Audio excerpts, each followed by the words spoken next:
আমরা তার ফাঁসি চাই, তার রিমান্ড দিলে হবে না, তার ফাঁসি চাই আমরা।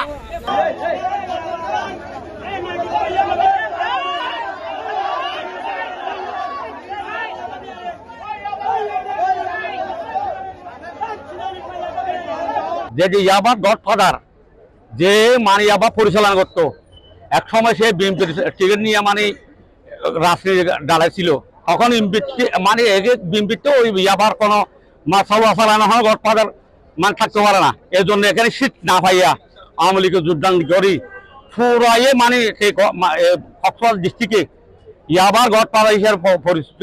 এবং যারা ওর বিরুদ্ধে কথা বলে তাদেরকে এভাবে শাস্তি যে মানে হলে ধরে নেওয়া যায়, নইলে খরচ দেয়, না হলে টাকা আদায় করে।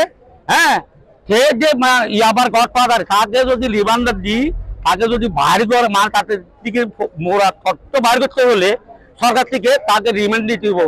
10 দিন 20 দিন হবে না, সে যে যা কোন জায়গার থেকেই আবার আছে শিওর তার হাতে সব করতে হবে, আর কারো দরকার নাই।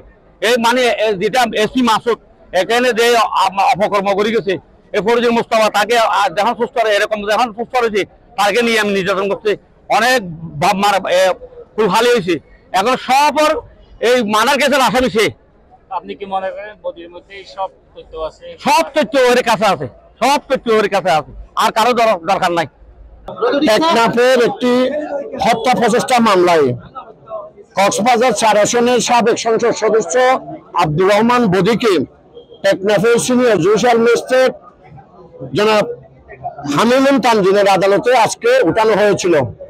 সেখানে ওই মামলায় তাকে গ্রেপ্তার দেখিয়ে কক্সবাজার কারাগারে প্রেরণের জন্য সিডব্লিউ মিলে আদেশ প্রদান করেছেন, অর্থাৎ চার্জ ওয়ারেন্ট মিলে আদেশ প্রদান করেছেন।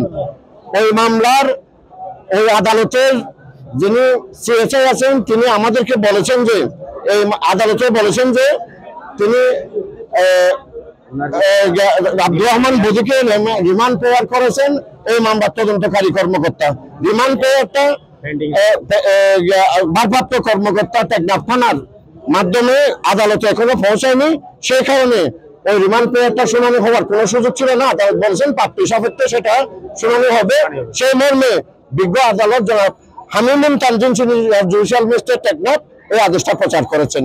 50 বছরের ওয়ারেন্টি আর বাহারি ডিজাইনের মুস্তাফা ইউপিভিসি ডোর, কাটিয়ে দিন নিশ্চিন্তে 50 বছর। Mustafa uPVC door, excellence with durability. এবং তাকে এখনই জেলহাজ কক্সবাজার কারাগারে সিডব্লিউ মিলে প্রেরণের নির্দেশ দিয়েছেন। না, আজকে রিমান্ড শুনানি আপাতত শুনানি হওয়ার সম্ভাবনা নেই বলে জানিয়েছেন, যেহেতু সিএসআই বলছেন যে ওটা আসতেছে।